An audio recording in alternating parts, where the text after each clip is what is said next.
Welcome to Vintage Mobile Phone Reviews. I'm Alan, and today we'll be looking at the Sony Ericsson K310i and the Sony Ericsson K320i, which were released 6 months apart in 2006. The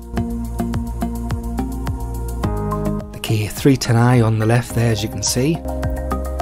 Both these mobiles are in excellent condition. We'll also be looking at a short video created by using the K320's 0.3 megapixel camera, where on this video I basically beg you to like, subscribe and hit the bell button for this channel. We'll also be taking a quick look at some stats. We'll also see how the Sony Ericsson PC Suite worked for loading the folders and files, etc. And we'll also be looking at a few pictures that were taken using the K320's camera. These pictures reveal some of the mobiles that will be reviewed in the forthcoming month on Vintage Mobile Phone Reviews.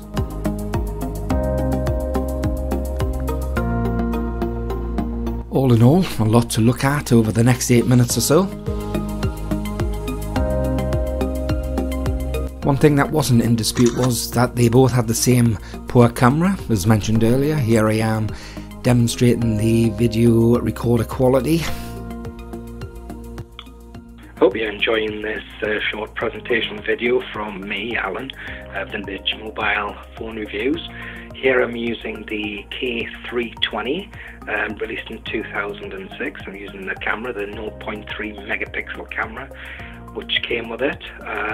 Would appreciate if you are enjoying this video, hit the like bell and the subscribe button, and you'll be notified when new videos are released in the future.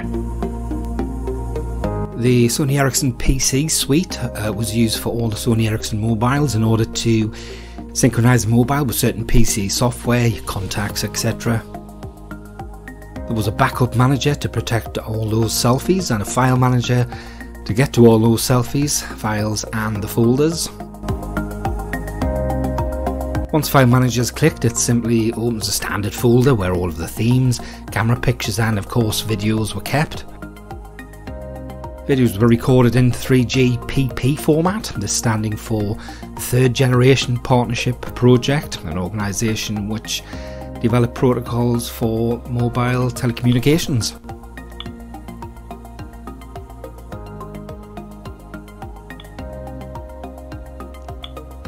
As mentioned earlier, the K310 and 320 were released 6 months apart in 2006, and although very similar in design, there were a number of internal differences between these two models. As you can see, these mobiles used identical menu systems, which was a common system throughout the Sony Ericsson models of that particular era.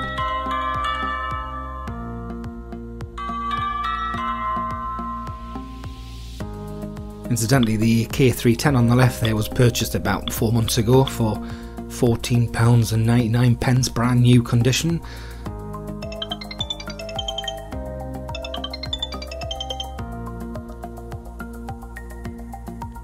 Two K300 series mobiles in excellent condition for less than £17, bargain really. Interesting to note that although both equipped with infrared, only the 320 came with Bluetooth.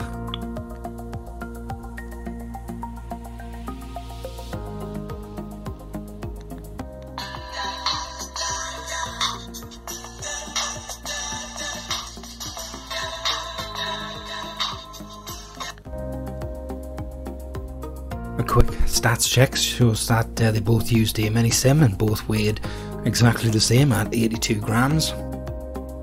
320 was 101 by 44 by 18 millimeters. It was in fact 1 millimeter thicker than the 310.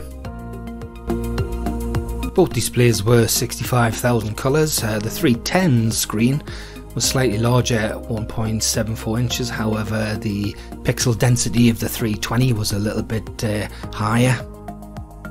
Both had 15 meg of internal memory, camera and a video of course. The 310 had up to 360 hours as did the 320, however the 320 had a little bit longer talk time, 7 hours, up 1 hour from the 320's 6 hours. 320 came light brown, graphite grey, misty silver, shadow blue and misty silver for the 310.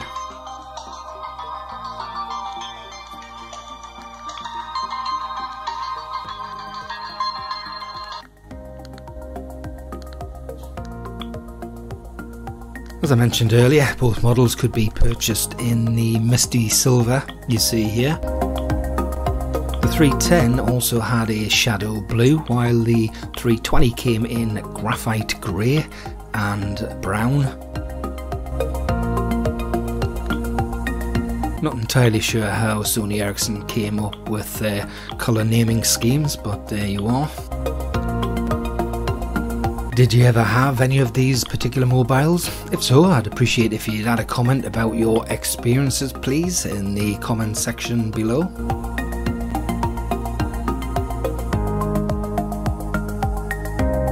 The Erix game was an extremely popular game, not only on Ericsson phones but also Sony Ericsson mobiles too. I've done a number of presentations where Erix is present, including the Z600, T68, W810i and many others.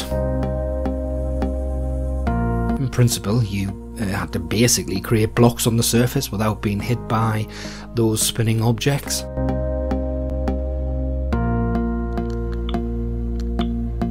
So overall, these candy bar style mobiles are a nice weight and size. They're quite similar in fact in style to the W800i, but not as well equipped. No Bluetooth for the 310, however its screen was fractionally larger but not as pixel dense as the 320. Not a great camera for even 14 years ago. Still, a nice to have for calls and text messaging. Just run through a few pictures taken with the 320's camera. These phones incidentally will be reviewed by me within the next 30 days. We've got your Nokia 6131, LG U8120 and U8180. There's also a Sony Ericsson W200 that sadly can't currently be reviewed as it's locked to an unknown carrier that I don't have the SIM card for. Thanks for watching Vintage Mobile Phone Reviews.